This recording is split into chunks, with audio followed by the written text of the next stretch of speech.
não é apenas uma forma tirana de governo, mas é construída ao redor da ideia de que isso é para o bem de um grande número. Então as pessoas, no fundo, que recebem ordens, são educadas ou convencidas, ou como quiser chamar, para acreditar que no final das contas isso é o melhor para elas. O maior objetivo deles é reduzir a população do mundo. O príncipe Philip, o segundo marido da rainha Elizabeth, disse isso. Ele disse, se um dia eu voltar, se eu reencarnar, eu quero voltar como um vírus mortal. É claro que ele quer, porque o que essas pessoas querem é isso.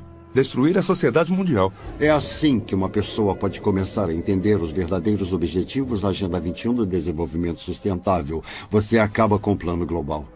Esse plano claramente fala em uma redução da população humana em 85%.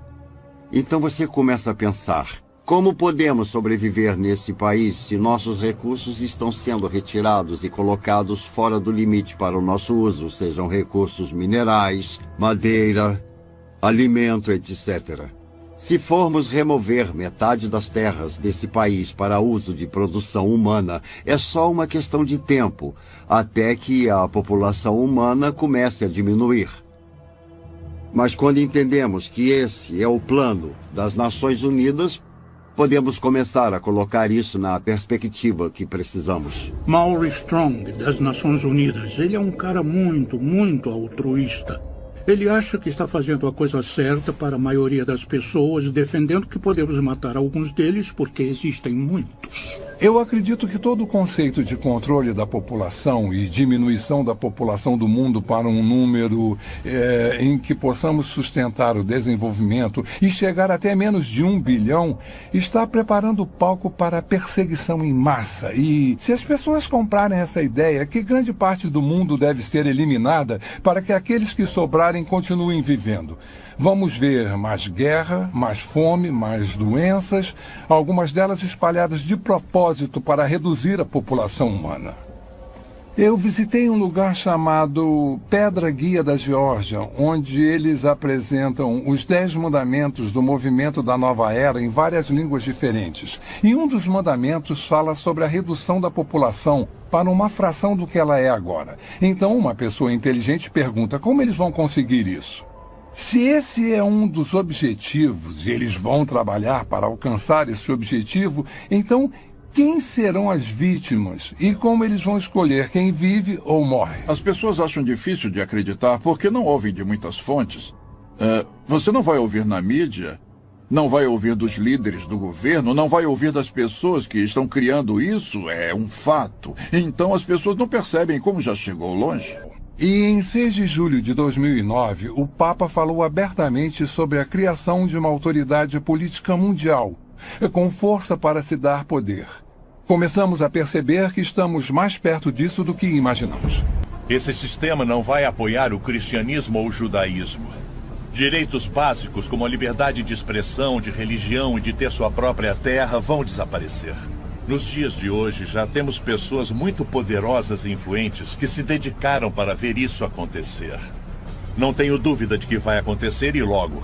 E por que não estou com medo nem correndo para as montanhas? Porque eu sabia que isso aconteceria.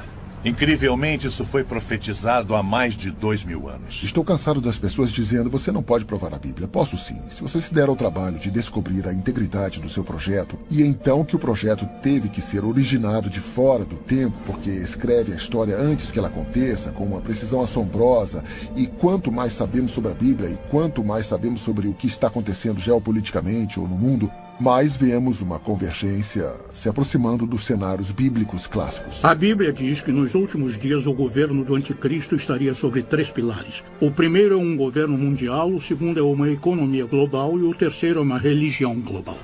As pessoas à frente desse governo mundial geralmente são contra os judeus e contra os cristãos. E eles querem unir todas as religiões do mundo e unificá-las com um propósito específico, que é colocar uma figura de liderança no poder que governaria um mundo. E a Bíblia nos alerta para esse tipo de desenvolvimento nos últimos dias. Estamos muito longe de onde estávamos nos anos 50 e 60, na atmosfera do anticristo. Se você está preocupado em ter os 10 mandamentos em um tribunal e essas coisas, você começa a perceber que estão evaporando rapidamente. A maioria das pessoas não percebe que sua liberdade vai evaporar com isso. Há muitos sinais hoje que indicam que estamos vivendo os últimos dias. A Bíblia tem tantas profecias nos alertando, nos dando uma ideia dessa época que está se aproximando, para que todos que estiverem vivos quando isso acontecer possam estar alertas e preparados. E uma delas, a maior talvez, é os israelitas se reencontrando, saindo de todos os lugares do mundo, quase 7 milhões de judeus voltando para Israel depois de 2000 anos. Isso é incrível.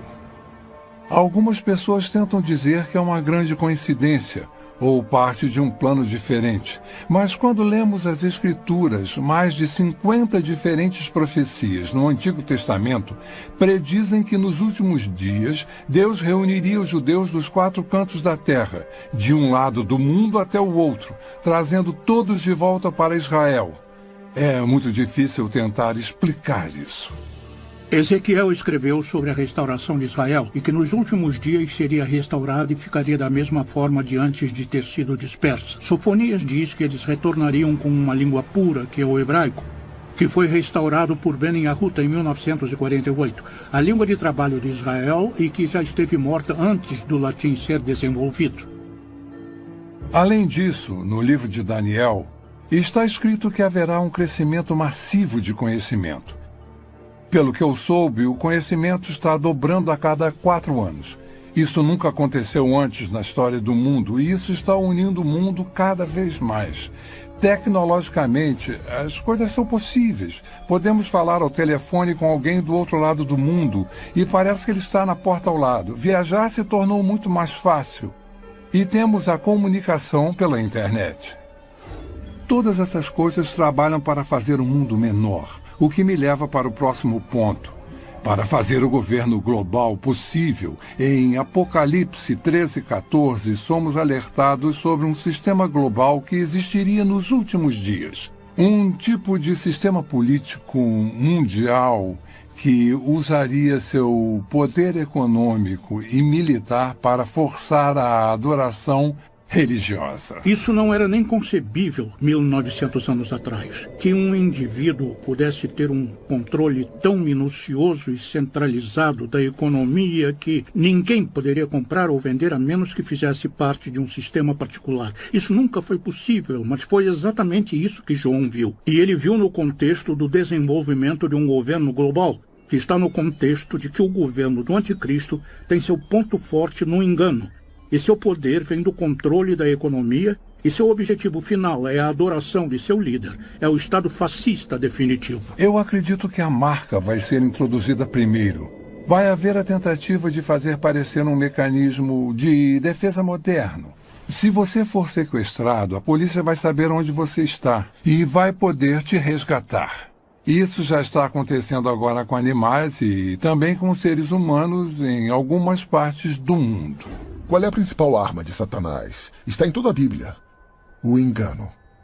Começou em Gênesis 3, passando por toda ela. Todas as vezes que Jesus falou sobre o fim dos tempos, ele abre e fecha seu discurso dizendo: não sejam enganados. Esse é o nosso desafio. E estamos sendo enganados, sendo iludidos. Em um sentido político local, mas em um sentido mais amplo. A Bíblia fala quando Pedro estava escrevendo para Timóteo. E ele disse que nos últimos dias as pessoas amontoarão para si doutores tendo comichão nos ouvidos e voltarão às fábulas porque não querem ouvir, porque o que querem ouvir não é necessariamente a verdade.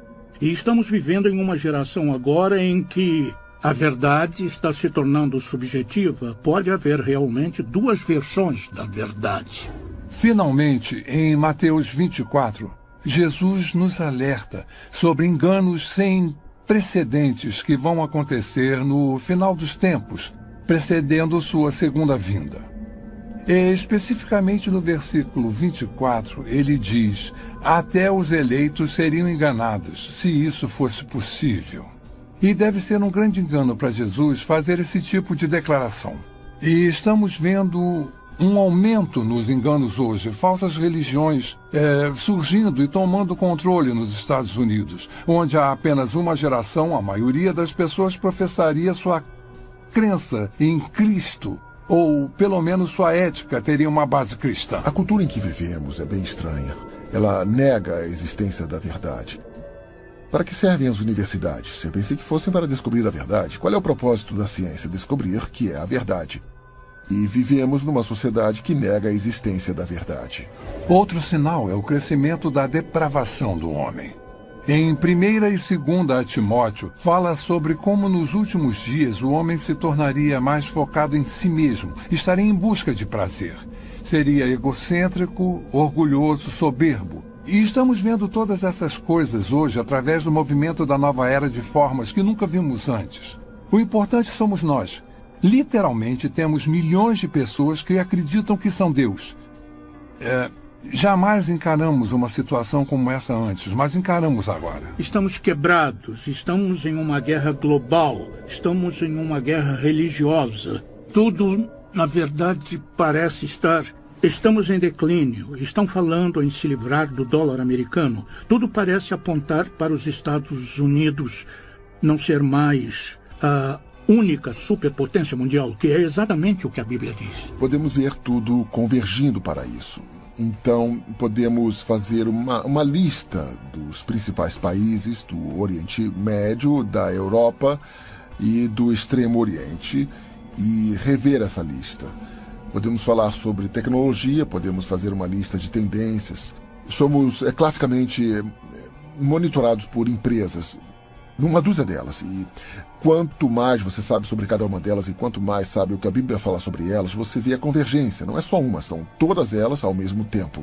Está claramente dizendo que esta geração não vai passar até que todas essas coisas se cumpram. Faz parte desse discurso, mas faz de Israel a referência, é o relógio, é o cronômetro. Quando começar a andar, nós teremos apenas mais uma geração. E estamos bem perto disso agora. Meu desafio para qualquer um, para quem essas coisas estão frescas, novas e desconhecidas, é descobrir por si só. Não o que o Chuck Missler ou alguém no rádio ou TV disse. Descubra por si só o que a Bíblia realmente diz. A Bíblia diz que os céus e a terra proclamam a existência e a majestade de Deus, nosso Criador. Esse mesmo Criador nos deu um livro para partilhar seus pensamentos e planos para nossas vidas. Diferente de qualquer livro em toda a história, ele prediz o que vai acontecer no futuro. O nascimento, morte e ressurreição de Jesus Cristo. O retorno de Israel para sua terra em 1948. Nosso notável mundo em mudança hoje. Se alguém que você conhece pode prever o futuro com 100% de precisão, você não daria ouvido a ele? A Bíblia faz exatamente isso. E prediz que Jesus vai voltar para seus seguidores e vai levá-los para um lar eterno e maravilhoso. Você pode não ser capaz de controlar o que acontece com seu país ou nosso mundo, mas você pode controlar seu destino eterno. A Bíblia diz que o amanhã não pertence a ninguém. Faça a decisão mais importante da sua vida. E acredite que Jesus te ama e quer fazer parte da sua vida. Nossa pesquisa sobre práticas de vigilância, perda de liberdade e poderes ocultos não são para te assustar. Foram feitas para abrir seus olhos para um mundo inconstante ao nosso redor. Pretende lançar uma luz nas incríveis profecias de Deus. Pretende te aproximar de nosso eterno Salvador, Jesus Cristo. O que vai acontecer daqui a um mês, daqui a um ano, daqui a 10 anos? Como nos preparar para isso? A única coisa que Deus coloca sempre no meu coração é a importância de ficar perto dele, viver um dia de cada vez e que possamos todos nós manter os olhos abertos e focados na eternidade.